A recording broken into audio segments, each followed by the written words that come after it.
Okay, so Ethan, thanks so much for taking the time to join us today. I am so happy to be here. Great to Yeah, see you as always. yeah, you too, and you're keeping well through these very strange times.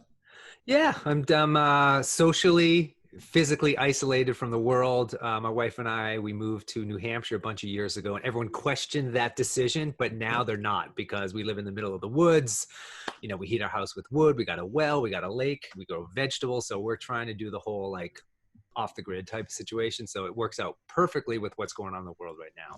Yeah, we're going to need to dig back into that because I've been reading about living off the grid, and because it's way we're thinking about the world and the cities, and then all tied to our global footprint and our impact, Mhm. and maybe we could we could maybe start there, like Sure. why did you guys make that decision, and kind of where were you kind of at that time to be able to make that call? Well, I was living in New York City, Mhm. and I had just overcome a pretty big health challenge.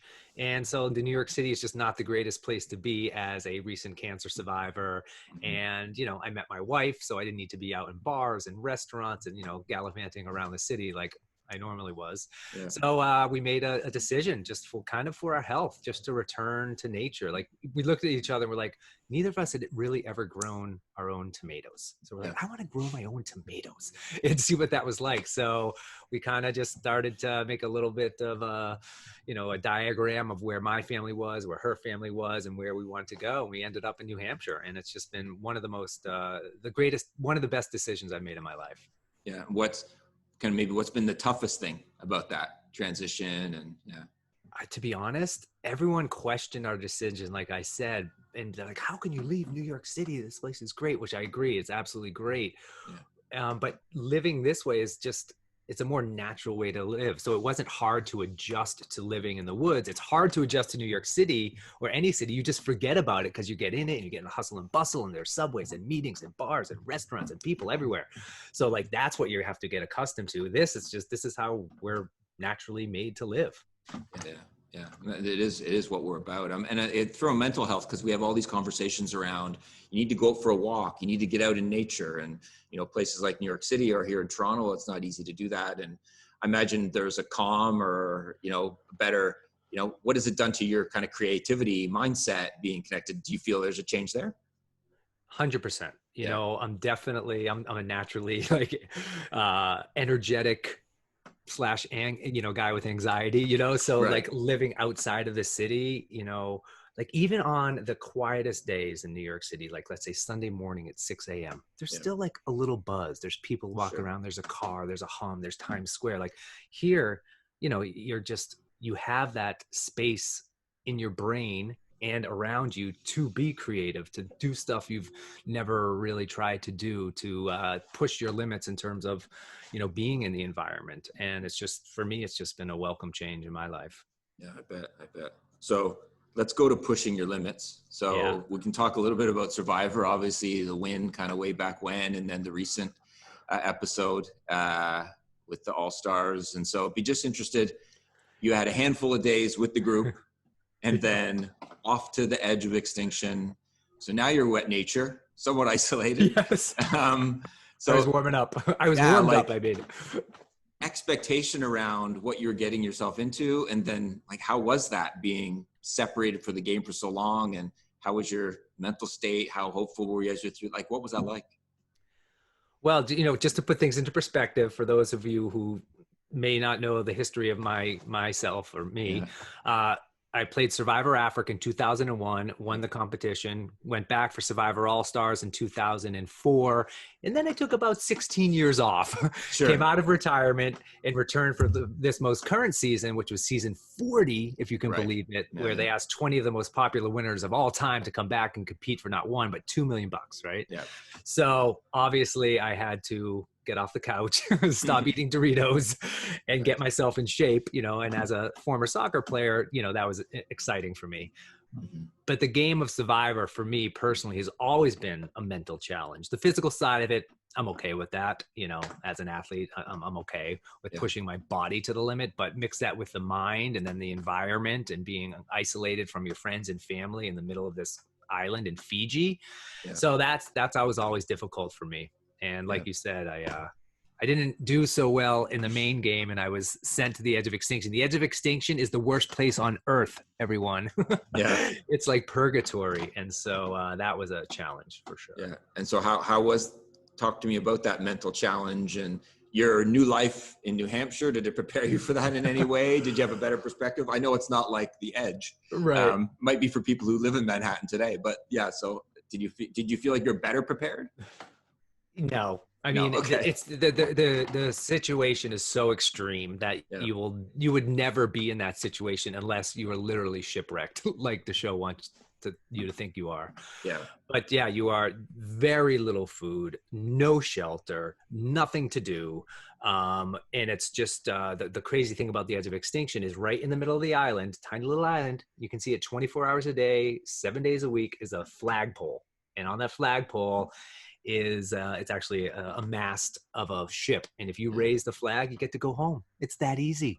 Right. So they want you to quit. They want you to go through this transformational emotional experience and just weigh your options. Do I stay and suffer and because I got one more chance to get back in the game, or do I quit and go home and like hang out with my family? Yeah. So that was a mental challenge on a daily basis. And for me, you're not eating, you're not sleeping, you got the stress and anxiety of the game, you're separated from your family, you can't trust anyone. So like the last time I kind of felt that way was when I was going through, cancer. So like I instantly got thrust back into that mindset of like, crap, like I'm not in a good space right now. So that was tough for me. I bet. Yeah. And and you mentioned the cancer and kind of 2 bouts of a very kind of unique Hodgkin's lymphoma, 2 times of chemo, stem cell transplants. I know we went through this and talked a little bit about it when my mom went through with the non-Hodgkin's lymphoma way back when. And I remember, I think you talked about kind of the amount of isolation you had. There was that period kind of when you came out of that last treatment, you had a long period of isolation in hospital and out of hospital. And so like, how did that shape your perspective around how you approach every single day and about people? And then here we are, it's coronavirus. Everybody's whinging and complaining because they can't get a haircut or go to the pub and have a pint and join the club. And so you talk to me about just that idea of isolation and what everyone's going through and everything that you went through. And you talk about Survivor. You've had this kind of series of isolations. And so what's your perspective on that now? Here we are as a planet dealing with this. Yeah. Well, because of some of the procedures that I went through, like you said, a stem cell transplant, part of that is you stay in isolation while you're getting it for about 30 days. And then you're in about 100 days isolation post-transplant. And then you live years of a socially isolated lifestyle because I basically have a borrowed immune system. And I did that twice. Yeah. So like in total, I've been in a complete isolation for about 260 days, plus 3 times on Survivor. So I feel like I got a knack for it. And for me, it's always been about acceptance. Right. And like like what's happening in the world today, and we've discussed this in other areas, but like it's very uncertain. We don't know what's going on. We don't know how long the pandemic's going to last. All the uncertainty breeds anxiety, and anxiety is just it's a tough place to live. And everyone's in this mad rush to get things online and to change their lifestyle and homeschool kids. And there's no summer camp, and it's just this crazy feeling of uncontrollable. And we like to control things as humans. Sure. So I think, the first step to any situation you can't control is acceptance. Living in denial, it doesn't help anyone. And it kind of can, all these feelings you may be having, fear, anxiety, sadness, happiness, that's going to bubble up in other ways. So once you accept what's going on in the world, then you can move to the next phase, which is how you're going to map out the next 6, 12, 18 months of your life.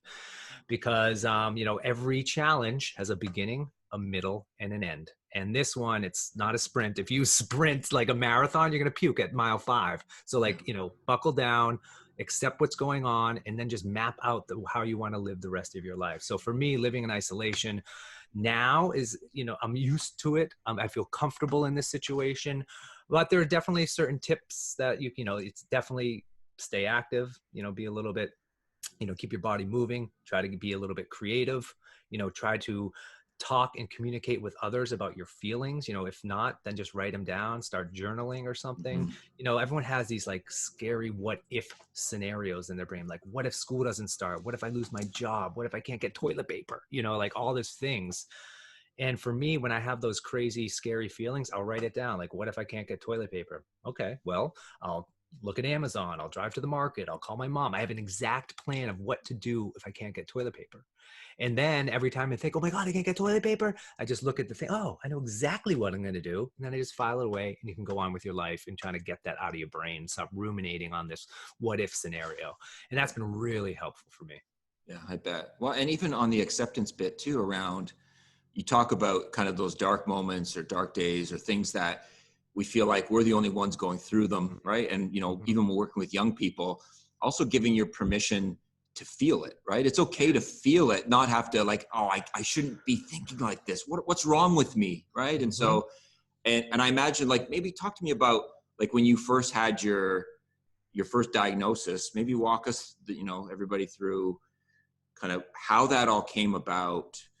What was that moment like? And did you give yourself permission to be sad and be pissed off about it? And like what was that kind of first days, weeks like for you? And kind of how has that changed or transformed?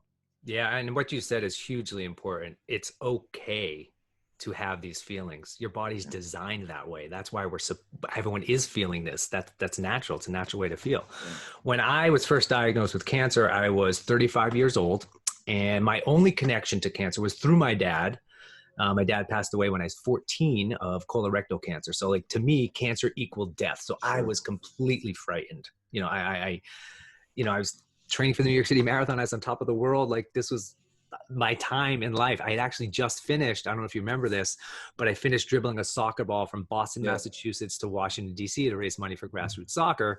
Yeah. And at the end of that, I tore my ACL, got surgery, and I was coming out of the surgery and I just had these really itchy skin, and I just thought it was because of the surgery or some infection. Later did I find out 4 months later that it was a rare form of blood cancer called CD20 positive Hodgkin's lymphoma. I'd never heard of it either. Yeah. And so, I went through, chemo, radiations, transplants. But it was scary, very scary. But on the flip side of that, because it was like, I was young, I had a really good support group. I had great doctors. I was an athlete. I felt like I brought everything I learned from training at a high level of soccer into the fight against cancer. I looked at this as like, this was like finals of the World Cup, and like, this is right. Yeah. So that was okay, because the first time anything happens to you, I'm not going to say I don't know how to explain it, but there was energy and motivation to beat this thing. And then 20 months later, after I was in remission, the cancer came back. And that was different, because that was deflating. I'd just been through this thing before. Everyone had helped me. Like, how the hell can I go out and start doing this all over again and like get people excited to help me and like reach out for help and be vulnerable? It was just like a major slap in the face. And that's when things got really difficult. Yeah. And it's a really lonely feeling, because, everyone goes through cancer alone, and no one really knows what that experience is like, and everyone's experience is different. So for me, when you know excessively what's going on right now, it gets back to, is it okay to feel? Yes. And the beautiful silver lining of what's going on in the world right now is everyone's going through the same thing at the same exact time. So if you are feeling alone, if you are feeling scared, you can reach out to someone and talk about it. I didn't have that opportunity, because I didn't know anyone who was 35 years old in a transplant at that time. Like, who do you talk to? So for right now, I encourage everyone out there, if you're feeling lonely, scared, happy, sad, whatever, just find someone, chat about it. And that's a whole nother thing, is if you're looking for ways to connect with people, everyone says about like, be creative. Yeah. Pick up a new skill, join something online, connect with people through something that's like outside of this virus or just a Zoom call. Like, take a class, learn a skill, learn a language, play soccer drills with your friends, online, do challenges with each other. It's a good way to connect and feel less lonely when you're stuck in home or just in your little neighborhood. Yeah. Do something, right? It's, we talk with the kids too, and we're going through kind of character development, or the things that we're doing with our young people in East Africa too. We talk a lot about, how do you treat, like, everything that happens to you is an opportunity, right? And so those are nice words, and it sounds a bit cliche, but kind of how do you genuinely, because I know you talk a little bit about that too, around like not letting let a good crisis go to waste, right? I've heard you use that phrase before. And so like, when for you did you really get that? Because I think there are lots of times I feel like I get it, but even today I'm like, you don't always, that this can't possibly be an opportunity, or that's unfair, or why is this happening? And for young people, without wisdom and experience, things can feel a lot bigger and more daunting and more, oh, this only happens to me. How were you able to flip the switch, and how can you check yourself kind of on that? Yeah. Great question. Thank you. Like you said, I kind of live by the saying, never let a crisis go to waste, because it's an opportunity to do some really important thing. Completely cliche, really difficult to accept, like in a seriously situation like now. And like, I'm not living in Africa in a township in Uganda or Zimbabwe. So like, it's a little easier for me to say this coming from my situation. However, it was both a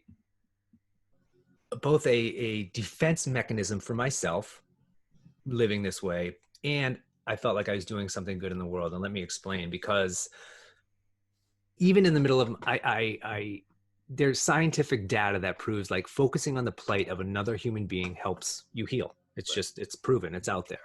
Charity, service, helping others is a good thing. So here I am in the middle of my own nightmare, my own crisis. So like, how can I use this to really, one, distract myself from the reality of my current situation, and help someone at the same time? So my skill set was in the public eye. So let's take my battle public. Let's use the details of my life, and maybe that will help someone else out there. So I ran marathons, I did blogs, tweets, everything I possibly could do to share my story. That was how I wanted to use my crisis to help other people.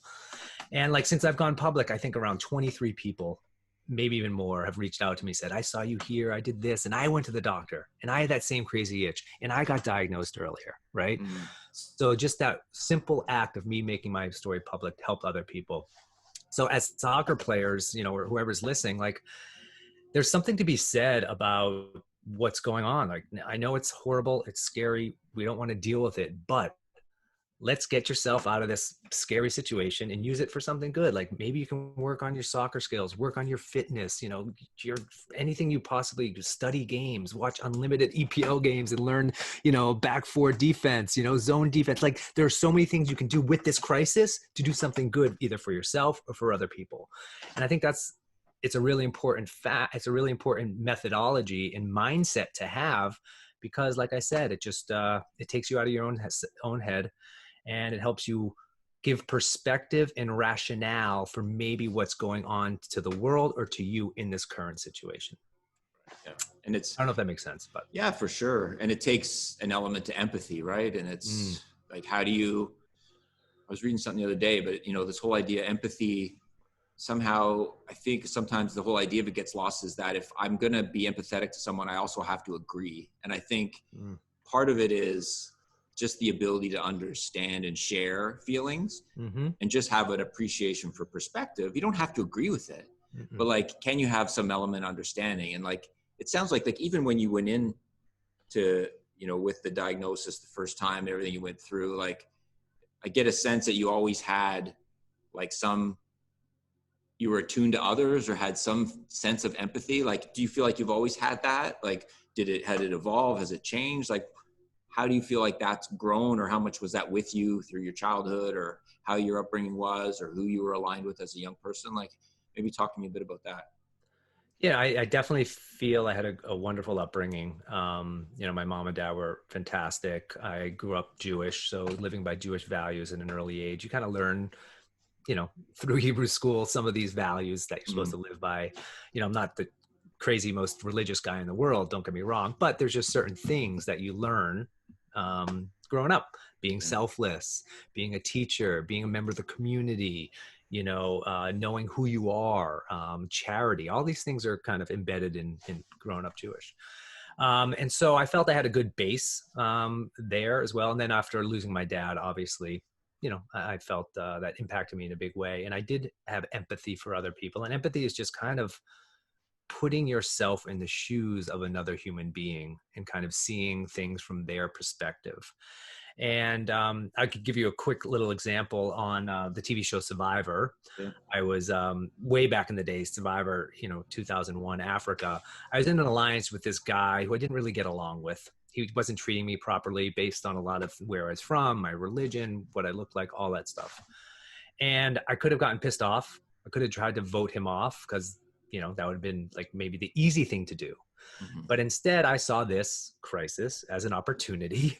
Mm-hmm. And instead, I remember there's a quote by Abraham Lincoln that said, "I do not like that man. Therefore, I must get to know him better."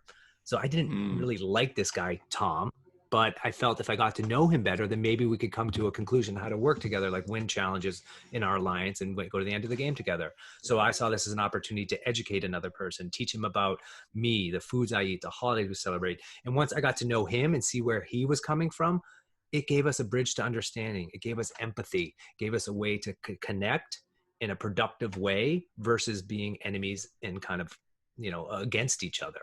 So in the world that's going on now, which is really chaotic, there's a lot of issues going on with race and health and environment and everything. So it's easy to just jump into a situation and kind of throw shade at someone, if you want to look at it that way. Sure. But that's the easy thing to do. If you take a moment to get to know these people, learn where they came from, their perspective, I think it will really change how you interact with people and how you relate to other people in times of crisis. For sure. Yeah. Well, it's, when you mentioned kind of Black Lives Matter and everything that's happening globally now, there was a great, I can't remember where I heard it, but it was a great line someone told me too, kind of similar to the Lincoln quote you're saying, but it's just this whole idea that, don't just get to know the person by the words of their actions, but get to know the biography. Like, because we don't know where anyone's coming from, either in that moment or that past month or when they were 5 years old. We just know nothing about people. And I think, and this is where, and I continue to harp on this one, but there's something also about social media where everybody's on Twitter and Instagram, and you see folks on Facebook and you think that you know them. The reality is you don't know anything. You know nothing. If anything, you probably know less because of that. And so, like, how do you, and I know you're working at a school again, and we'll get into that a little bit on coaching. And like, how do you talk to young people about that, around getting to know people and having real deep conversations and not letting that kind of scroll moment, like, be the one that helps you understand or think that I have some connection with somebody, like, around depth? Like, has it changed kind of how you work with young people, talk to young people, or maybe just how do you feel around, I'm all over the place here, but like, how do you feel around social media and this false sense of connection? Yeah. Really distant. Like, how does that play into our empathy and ability to connect with people? Well, I first feel it's really important to kind of know who you are and your skill sets and your things you're good at, the things you're bad at, potentially like what you bring to the table in a relationship. And what's happening with social media, it's definitely great for a lot of different things. Don't get me wrong. However, like you said, judging a book by its cover, not really understanding where people came from, and they may be presenting a false, unauthentic look and feel to their life, and that's what you're kind of attracted to. And so what I feel is that I need to tell people is you need to be authentic, and you need to work on real, trusting, and loyal relationships. And I don't necessarily think you can get that through Facebook, and you need to fill yourself up from the inside, not from the outside. So like if I post something on social media and I get 2 likes, I feel bad. Like, oh my God, people don't like me. I'm a failure. Like, I spent all this time to make a really cool post and no one liked it. That shouldn't necessarily affect how you feel and your mood and your depression or all that stuff, energy, happiness, sadness. That's got to come from you, from the inside. And that comes from your friends around you, the community around you, your parents, your siblings, cousins, subjects that you're interested in, soccer team. Like, that's got to come from that, not from random strangers liking you or not liking you. Like that shouldn't give you. I see how it's addictive. I'm part of it. I'm part of the whole system. I push a lot of stuff out on social media, but I feel confident in myself and who I am as a human to not get caught up into the likes and dislikes and the negative comments. Like me, I'm in the public eye right now, and it's incredible how negative people can be for no reason. And just, I don't know, it's really easy to say something behind Of course. the the facade of a fake Twitter handle, like Yeah. That's you the say whatever you easiness want. of it is exactly it. Like So the it's so hard thing easy. is to get to know people. The hard thing is to face your fears. It's to face your own positive and negatives. And one of the greatest things that I often talk about, especially in the soccer community, is something I learned growing up as a soccer player. And what I do tell to kids now that I'm coaching a little bit more is just the concept of failure.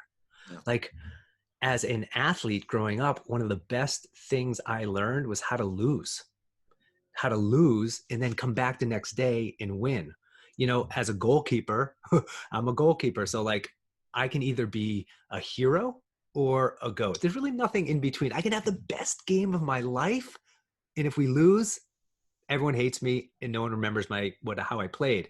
I could have the worst game of my life and make one save in the 89th minute and I'm a freaking hero, right? Sure. So like, that's an interesting situation. But as a goalkeeper, I have to be able to let in a goal and just erase that from my mind. I fail and I got to come back stronger, bounce back. And I always tell people, and failing, that can go anything. It can be learning a new skill, trying out for play, trying out for, going fishing, running a marathon, whatever you want to fail at. Like I always say, don't worry about failing. Worry about all the things you'll miss if you don't even try.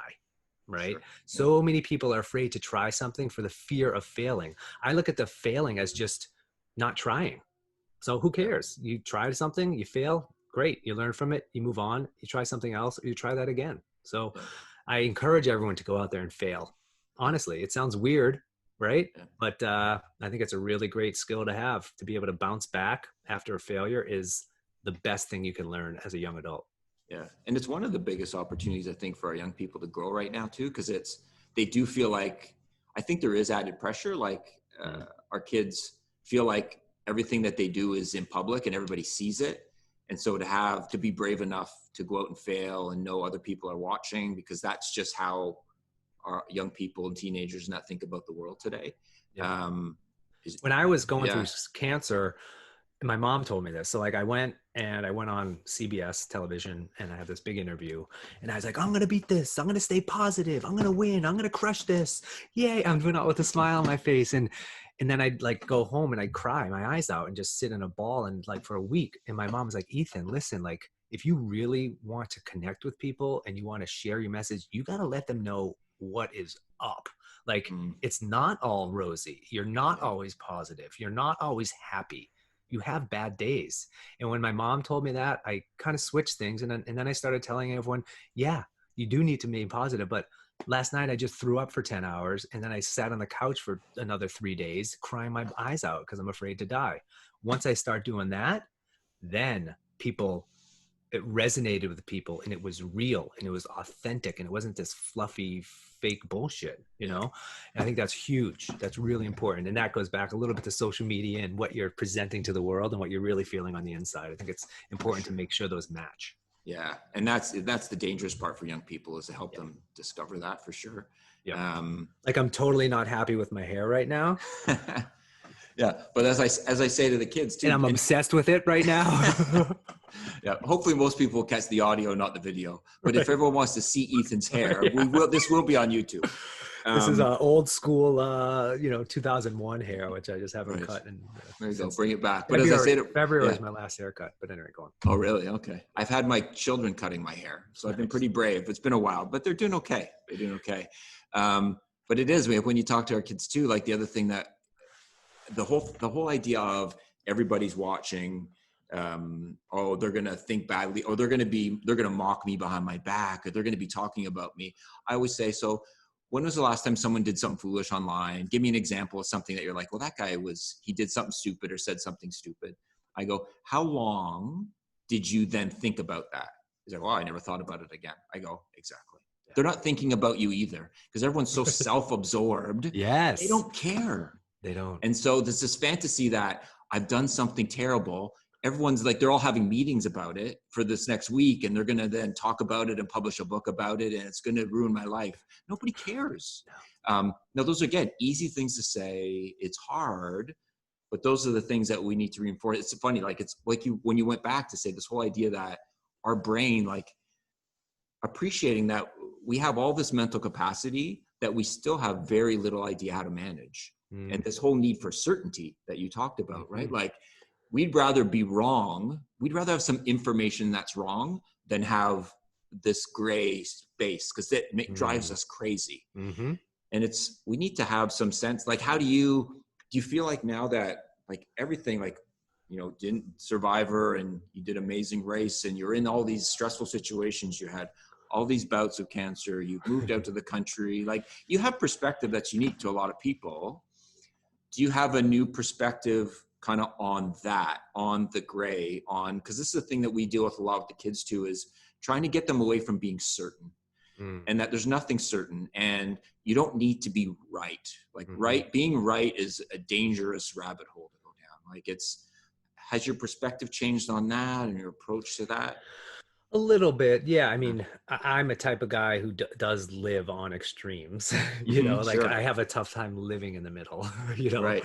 it's It's either hard, really yeah. bad or it's really awesome for me. In between Yeah. is tough to live for everyone, and that's where most people do live. So Yeah. living in the gray area is what you're Yeah. saying, and it's hard, especially now when this gray area is huge, and you don't even know what the world's going to look like in 6 months. You really don't. Like, Yeah. so that is really difficult, and I can imagine it's frightening for kids, especially if you're not going back to school and you're not playing school sports. Like, this kind of stinks, and I get it. So it's, you know, it gets back to some of the skills in terms of, you know, like I said, just kind of accepting and then just kind of mapping out how you want to live, getting rid of some of that anxiety and fear by, you know, writing things down, communicating with others, staying active, staying a little bit busy. But on the flip side, taking time for yourself and allowing yourself to feel the feelings you're having. And, you know, what I say to people is, whatever you're feeling right now is the right way to feel. Like, don't be ashamed about it. And I give the example, like, imagine if you have a beach ball, like a big, you know, blow up a beach ball, right? And you go into a swimming pool and you got to keep it underwater. You can only keep it underwater for so long before it's going to start popping up here and then popping up there and popping up that. Yeah. Like, and then it's just going to pop out and go nuts. Like, that's what it's like with your emotions and your feelings. Like, if you keep all this stuff locked inside and pushed down over time, it's just going to stop popping up in destructive ways.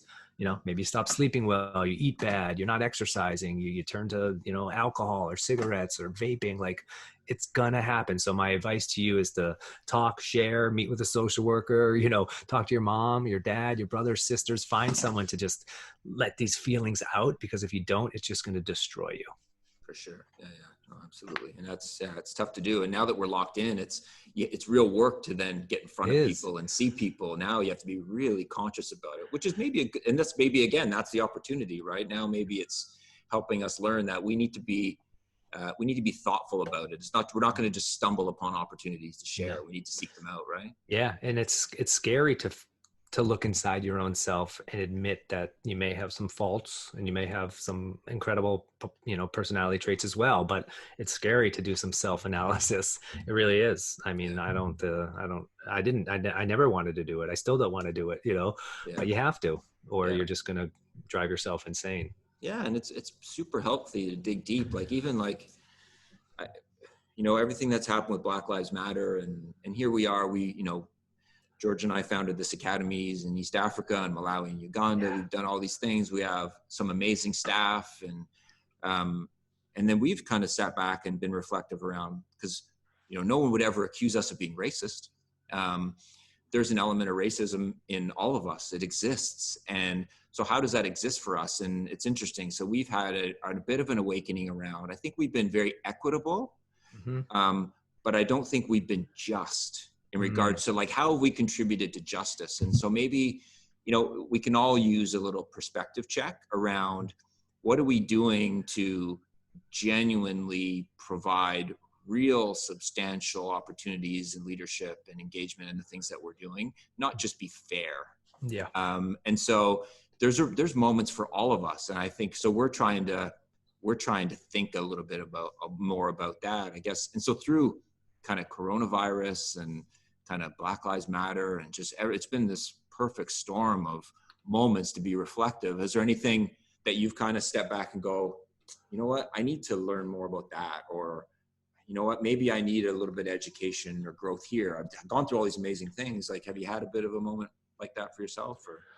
Yeah, I have, both, just learning about the history of the United States specifically, and having empathy for those people with a history of oppression here in the U.S. That's, I am definitely a statistic in the kind of privileged white man situation. And so, I have learned a lot from, people, and I think I think sports for me has been a huge way to learn about other people. I've traveled the world playing soccer. I've coached kids at all different ages. And from, I'm coaching at BlackRock FC. We have 32 different nationalities represented on our men's and women's team. That's incredible. So for me, it's always an education. I'm always learning. I'm always trying to be fair, like you said, and open up doors for opportunities for some of these kids that I'm coaching. And you do the same. We've had multiple kids from other countries trying to open up pathways at universities or high schools here in the United States. So, like, I feel I'm trying to do my part to to do good in this situation, but it's not always easy, and sometimes I make mistakes, and I learn from those mistakes. For sure, yeah. And I know you talk about kind of leading by example and being able to have an impact in that manner. Like, what are the great examples you've seen of giving back or empathy, or like who's inspiring you right now? There are a couple people, in the survivor world. There are a few people that are kind of involved in Black Lives Matter and trying to get the television show Survivor a little bit more equitable in terms of who they're casting. I thought that's a really interesting, there's definitely skewed towards casting kind of, white people. There aren't many, over the years of Survivor, there hasn't been a history of them casting ethnic diversity, I guess you can say. So that's been really interesting to learn a little bit more about and support some of the Survivor castmates that are going through this right now. Watching soccer, it's nuts. There's an incredible website. It's called the Players Tribune. If anyone's looking, they have incredible articles of some of these professional soccer players from all over the world, England, Brazil, France, sharing their stories of racism while playing soccer. And it's shocking to me. And not only that, like, it's still going on today. Obviously the stadiums are empty, so it's different, but yeah, it's still going on today. And watching this in the sports arena makes it a lot more real for me. I only, in a weird way, I traveled when I was playing here in the United States. I moved to Zimbabwe to play in the Zimbabwe Premier League. And I was one of two white people on an entirely Zimbabwean team. And then in the entire league, we had 18 teams in the league. There's only two white people, and I was one of them. So it was kind of like a reverse situation in this way. Like, I'm not saying I know anything about what it's like to be in a situation. However, when you're walking to a stadium of 40,000 people and there's 6 white people, you get noticed, you feel it. People call you names, they throw things at you. So, like, I've been in that situation. Not only that, I was white and Jewish and a vegetarian. I was like a freaking alien, so they had no idea what the fuck I was all about. Sorry, excuse me. So, like, that was an interesting learning experience for me as well. And the beauty of soccer is once I was on the field, it didn't matter. I was just like everyone else. And just like a health crisis, I'm sure people listening, we have an incredible group of people listening, probably coaches and players and CEOs and everyone listening right now. But once you hear like those words, you have cancer, we're all the same. Like cancer, COVID, it doesn't care who you are, how much money you make, what color your skin is, if you've won a reality show before. Like, we're all the same once health comes around. So for sure, yeah. And that's in this kind of through this pandemic is hopefully, you'd hope would be more of an awakening. It's not like that everywhere on the planet, but it would be that we can all be exposed to it in the same way. We're all, and if we were to take a big step back and look at the planet and anything that could bring us closer together or have a little more compassion or empathy is a really great thing. Mm-hmm. So I know we're kind of right up at our time. Sure. Before we finish up with these 3 quips for our kids. Yep. So what we do, kind of take perspective of, so now you can talk to teenage Ethan. Okay. I'll give you 3 questions. Right. Or 3 questions or situations. Okay. So number 1, so you can say, okay, Ethan, let's say 14-year-old Ethan, you need to read and reread this book. Oh my God. What would it be? You need to read. This is going to be tough for me. I think I would want to read On the Road by Jack Kerouac. Okay. It was a story of like freedom, having no boundaries, picking a path that makes sense to you at the moment, exploring old school Americana, and the epic road trip. And I just like the idea of like, I feel totally bound. I feel like I have boundaries right now, and I just want to be free and go wherever I want and travel and not have a worry in my mind, no responsibilities, no illnesses out there, no COVID, no cancer, just get on the road and go and just feel it all. Oh, that's great. And I know that that's starting to happen a little bit. Maybe it should or shouldn't be, but you think even when we do get healthy again, we're going to look at airports in a different way, and it could return to a road trip mentality too, which would be amazing. Yeah. My wife and I, we got a little camper, so we're going to pull that out. Yeah. Like we're adjusting our life for what we think the future is going to be. So we have a little 1961 vintage camper that we can pull on the road, pull it to my mom's house, sleep in a driveway. I can't get my mom sick, Fair enough. No, super. Okay. Number 2, this is a good transition to this one then. So, So Ethan, you can go anywhere in the world for a month on your own. Go here. This is really crazy. Last night, I was watching a show. Gordon Ramsay has a show called Uncharted. It's like a travel cooking show, and he went to Guyana in South America. And I look at this place and I'm like, I want to be there right now. It's like one of the only English speaking countries in South America, and it's full of rainforests and crazy incredible foods and rivers, and it's just really exciting. So I would want to go there, and I'd want to live in the jungle and try to live off the land in the jungle with like a tribe. That's what I'd want to do. Okay. Wow. Okay. Super. That'd be an education for a teen. Yeah. I forgot I was talking to a teen. I take that back. You could manage. Let's just go to Disney World. Screw it. Let's just go to Disney World. It might not be open for a while, so we're going to take our time on that one. Okay. Last one. So, again, teenage Ethan. I know you don't believe this person now, and you're not really paying attention to them, but you should listen closely to their wisdom. Who is that? I'm going to have to say it's going to be my high school soccer coach.